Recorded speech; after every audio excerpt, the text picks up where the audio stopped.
Ayer, Antonio Martes. Estamos hablando de una inversión ecoturística, un proyecto que en una primera etapa tiene 56 habitaciones. El presidente Medina dejó inaugurado un nuevo proyecto para turismo ecológico en la comunidad Los Quemados del distrito municipal de Salvia, en Bonao.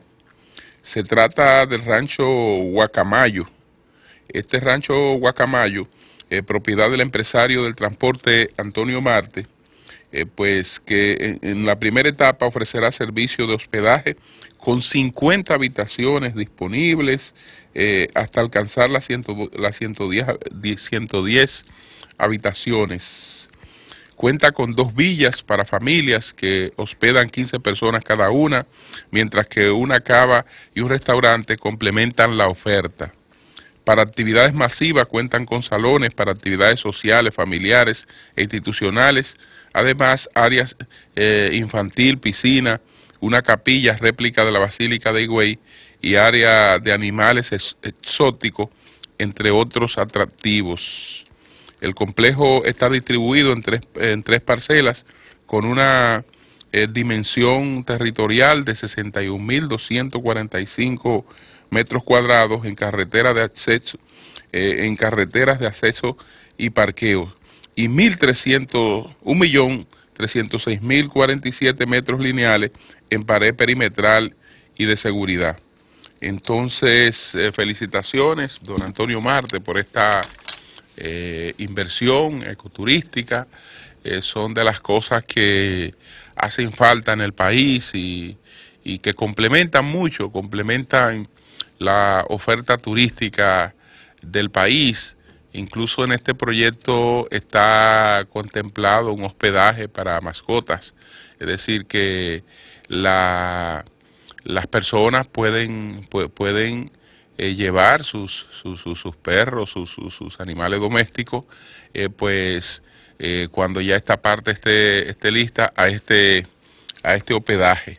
Entonces, felicitaciones, Antonio. Ayer estuvieron el presidente Medina, el canciller Valga Maldonado en esta inauguración, el ministro de Turismo, Francisco Javier García, entre otros. Entonces, a propósito de Vargas Maldonado, el PRD ayer también tuvo un importante reingreso, porque el exalcalde Siquio NG de la Rosa en San Francisco de Macorís regresó al Partido Revolucionario Dominicano, y también lo hizo un gran amigo de este equipo, con quien compartimos siempre que vamos a Santiago. Tenemos la oportunidad de compartir, de dialogar ampliamente con el doctor William de Jesús, que fue fundador del Partido Revolucionario Dominicano en Madrid, España, y él ha retornado también al Partido Revolucionario Dominicano. Y ahí hay otros dirigentes que vienen de fuerza como el PQDC y el Partido Reformista Social Cristiano, que han reingresado al PRD. Ya el PRD había recibido otros reingresos, y estas cosas pues fortalecen realmente a ese partido. El sol de la mañana, el sol de la mañana. Bueno, el juez Francisco Ortega Polanco ha sido ratificado por el Pleno de la Suprema Corte de Justicia para el caso Odebrecht. La segunda vez que la Suprema Corte de Justicia ratifica al juez Ortega Polanco. Yo no veo realmente nada que pueda afectar el conocimiento de esta parte preliminar del proceso de Odebrecht con el juez Ortega Polanco, en términos de que él pueda tener prejuicio o que pueda manejar este expediente de manera distinta a la forma en la que debe ser llevado el expediente. No creo. No creo que el doctor Ortega Polanco sea parte de la norma y creo que él va a actuar realmente en este caso como un tercero imparcial. Sí conozco de lo que plantea el Código Procesal Penal en la República Dominicana y del punto de vista de esos planteamientos, quienes han hecho la impugnación, la recusación, que le han solicitado la inhibición o lo han recusado, pues están basados realmente en lo que plantea el Código Procesal Penal de la República Dominicana, que impide que quien ha estado en una parte de un proceso, quien por ejemplo, conocido de las medidas de coerción, ha estado en la parte preparatoria del proceso, pues vaya a la parte en la que tiene que hacer el juicio de las pruebas, que es el llamado juicio preliminar, que es la parte que toca ahora. Pero independientemente de eso, no creo que Francisco Ortega Polanco vaya a actuar desapegado a lo que es la postura de un juez objetivo.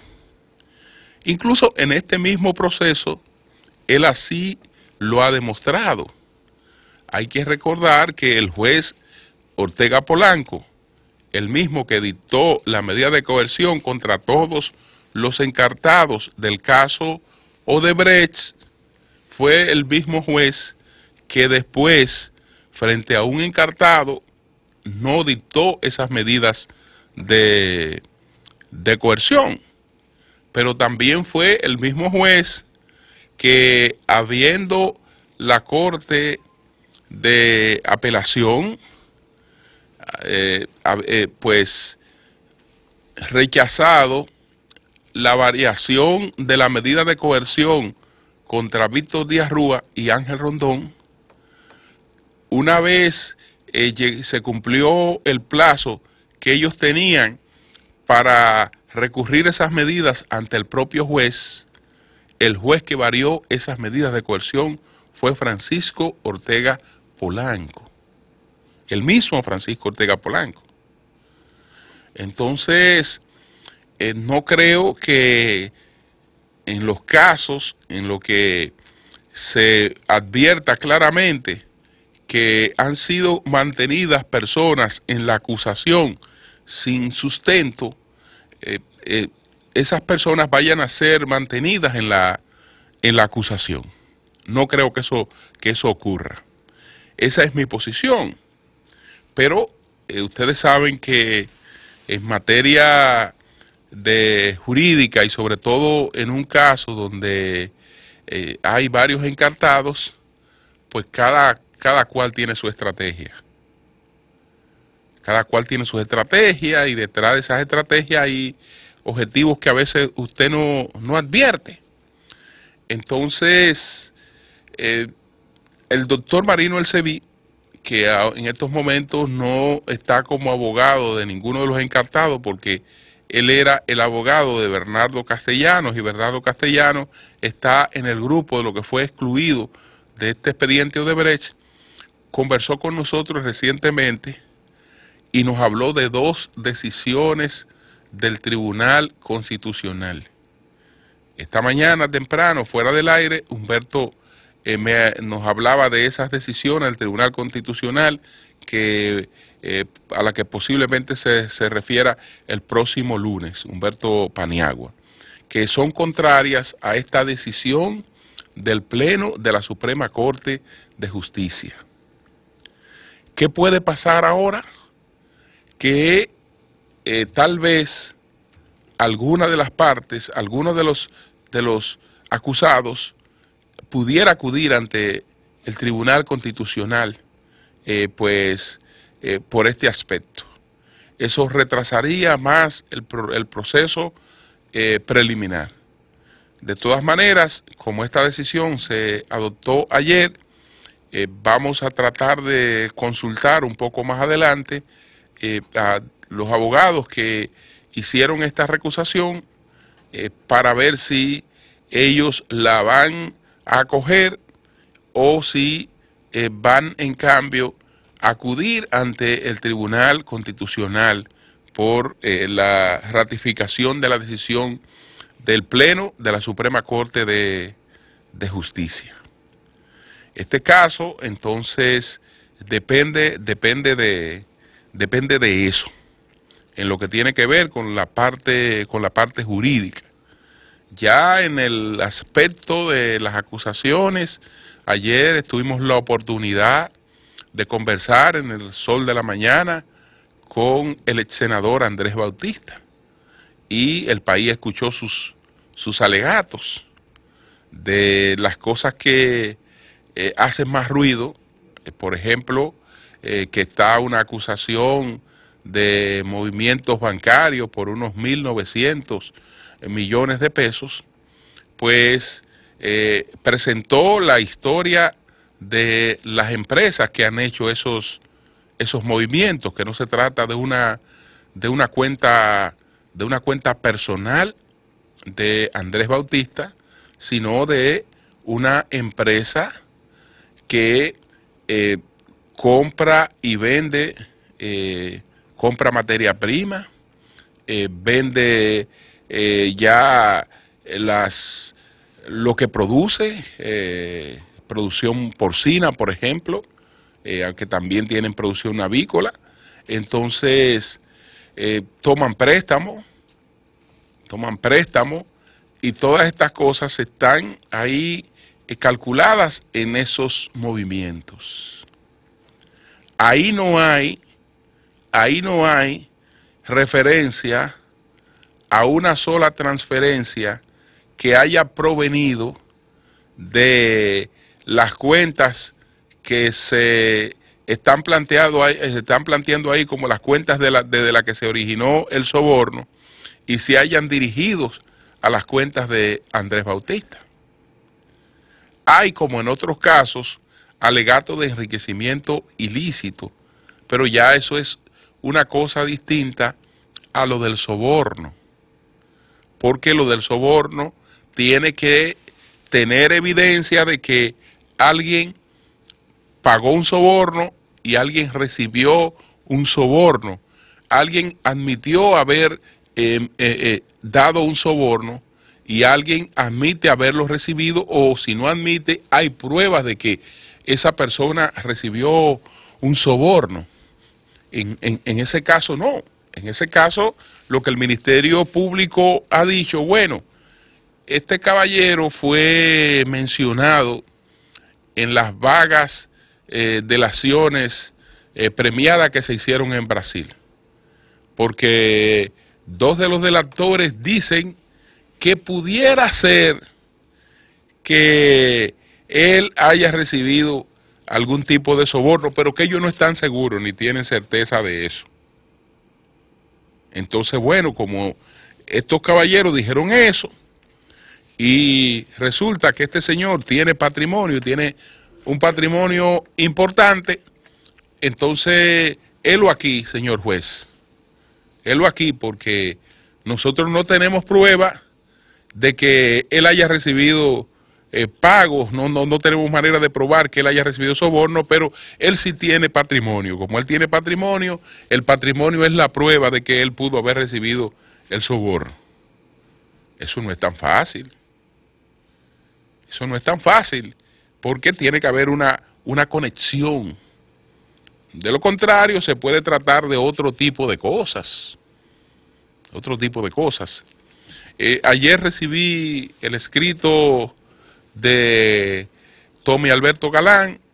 Ojalá que así como pudimos conversar con Andrés Bautista, el senador Tommy Galán pues pueda venir al programa y hacer su exposición. Y lo propio que decía José La Luz ayer en el aire cuando conversábamos con Andrés Bautista, que sería bueno que el Ministerio Público también hiciera sus exposiciones. Desde un principio hemos estado abiertos a eso. y cuando se produjo la nueva recusación del juez Ortega, pues este programa conversó con el Procurador General de la República, el doctor Jean Alain Rodríguez. Y le pedimos que queríamos conocer la posición del Ministerio Público con relación a este tema. Y él dijo que una vez se conociera el tema, en el Pleno adoptara una decisión, o él o una representación del Ministerio Público, pues pudiera participar en nuestro programa. Y bueno, que sería importante conocer lo que plantea el Ministerio Público frente a estas cosas que así expuestas a uno le parecen inverosímiles.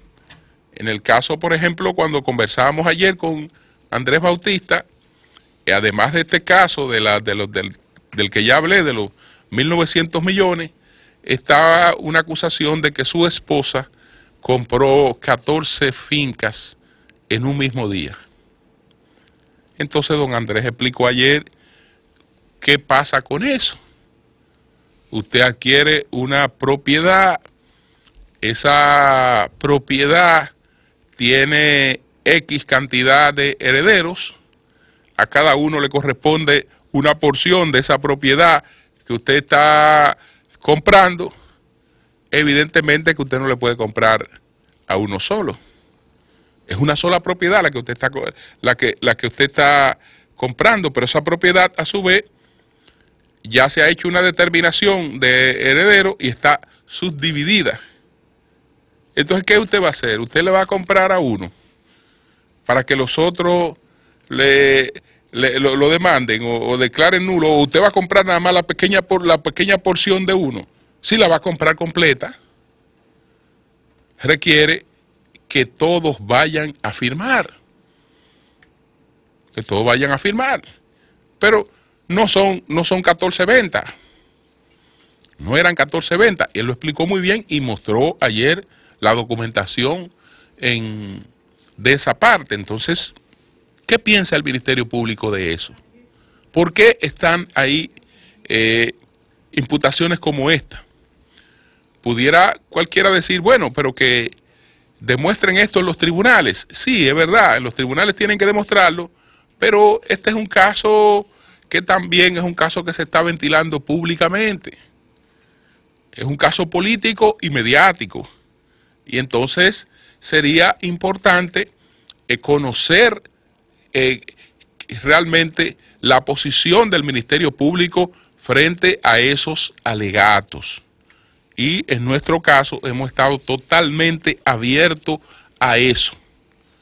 Si usted no la ha escuchado, esa exposición a través del Sol de la Mañana, no ha sido porque aquí haya ningún tipo de impedimento a que eso se ocurra. Por el contrario, hemos hecho la diligencia.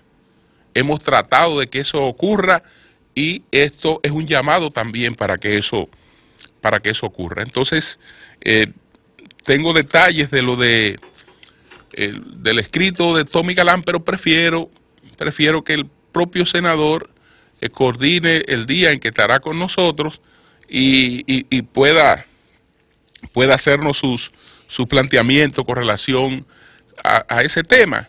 Y habrá que seguir dando seguimiento a lo que ocurre con este caso, que indiscutiblemente ha sido el caso de mayor notoriedad. Ahora hay un elemento ahí adicional, nuevo.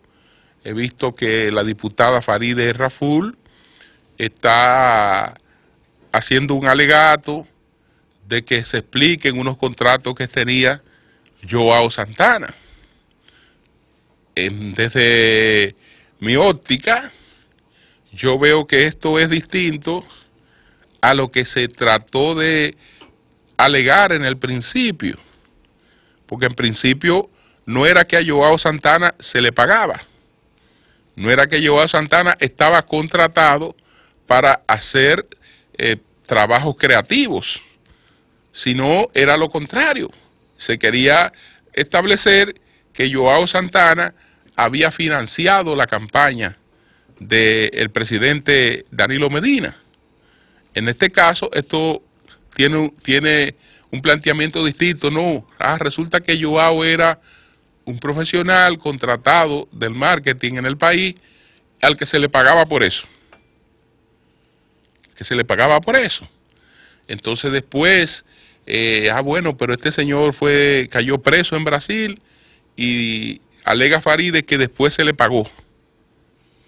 Bueno, yo no sé si después de eso había deuda con él.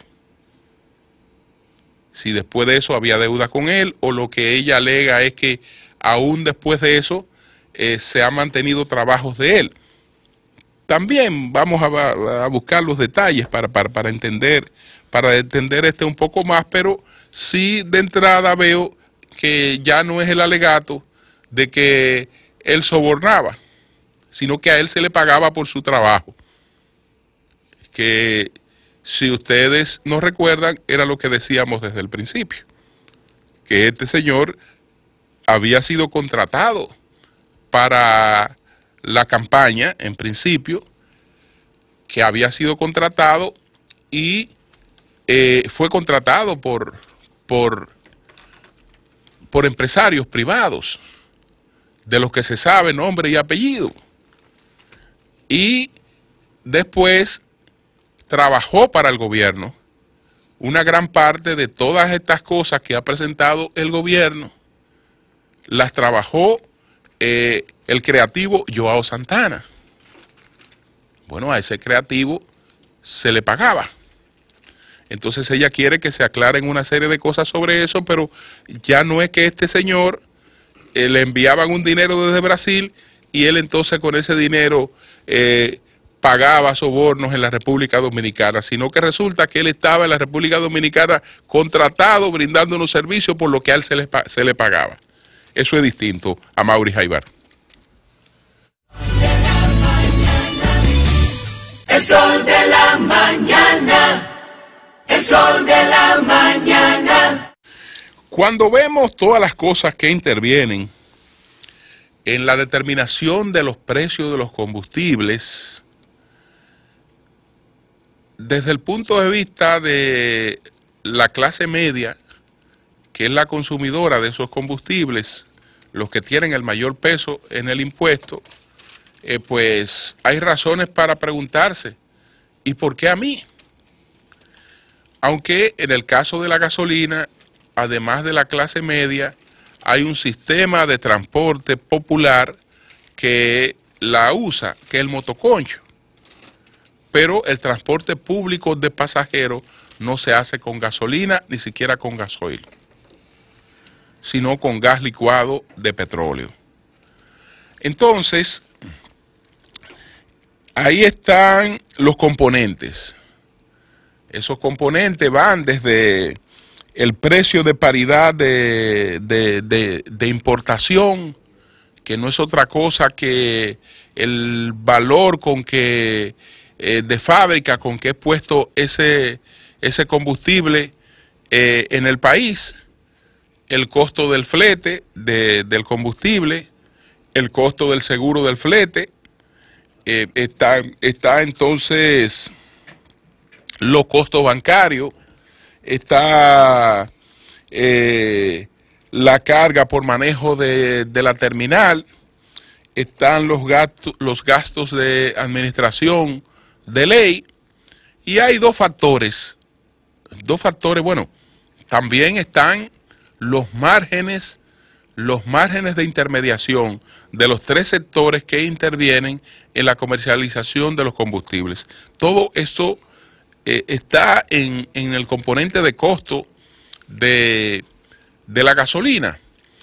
Es una ley que data del año 2000, la ley 112 data del año 2000. ¿Por qué esa ley a 18 años no ha tenido variación? No la ha tenido porque las recaudaciones que se producen por esta ley son recaudaciones claves y difícilmente puedan estar disponibles de manera tangible a través de otro mecanismo. Y el país, a través de este mecanismo, paga el servicio de la deuda externa. Y hasta se ha ido cumpliendo de una manera tal que cuando toca hacer cosas como la que el país acaba de hacer ayer, que ha colocado 1.300 millones en bonos, pues se nota inmediatamente el nivel de confianza en la economía del país. Bonos que, por cierto, no aparecen ahora en el aire y que miren que este gobierno se sigue endeudando y que seguimos por el camino del endeudamiento. Bueno, es deuda, pero eso está aprobado en la ley de presupuesto. Cuando aprobamos el presupuesto, se aprobaron estas emisiones de bonos. Y ahora se han hecho estas cosas, pero esto está contemplado en el presupuesto. Es decir, esto no ha salido del aire. Y entonces ocurre, y esto lo explicó el ministro de Hacienda, que en este caso, pues, el país estuvo una cantidad una demanda. El país colocó 1.300 millones de dólares en bonos. La demanda ayer fue por 3.500. Es decir que se presentaron ofertas de 200 cuentas por 3.500 y la demanda fue 2.7 mayor que lo que se estaba ofertando, que lo que se había colocado en el mercado. Eso indiscutiblemente que habla de confianza presente y futura en la economía del país. Y también el porcentaje de colocación que es de un 6%. Bueno, eso tiene que ver, entre otras cosas, con la seguridad de los pagos que el gobierno o los gobiernos desde el 2000 han tenido a través de este sistema de precio de los combustibles. Es verdad que si en la República Dominicana alguien trae combustible regalado, lo coloca ahí, barco de combustible regalado, ese combustible regalado por los componentes impositivos tendrían que tener cuando menos 115 pesos de valor por los componentes impositivos. Es decir, estamos hablando de un combustible con cero valor FOB. Le ponemos todos estos componentes del que estamos hablando y como quiera hay que pagar más de 100 pesos por la gasolina. Porque hay dos componentes que son los que tienen el mayor peso. Está dos impuestos de esta ley, uno que es fijo, ahí no hay mayor problema porque es una carga fija, pero hay otro que es un ad valorem. Y como su nombre lo indica, mientras más caro es el combustible, entonces mayor es el nivel del ad valorem. Mayor es el nivel del ad valorem. ¿Quién paga eso en la República Dominicana? La clase media, la que anda en vehículos propios. Es la que está pagando esta carga impositiva. Es la que está pagando para que haya estabilidad macroeconómica en la República Dominicana. Eso es verdad. Entonces, también ahí se desprenden otras cosas que la gente pudiera decir, bueno, pero sáquenme eso de ahí, porque los fondos que reciben los partidos políticos los reciben por ese mecanismo. Y hay otros fondos dedicados a la inversión que salen de este mecanismo. Y ese mecanismo realmente, indiscutiblemente que resulta irritante para los que tienen ese componente de la carga encima. Amaury Jaiván.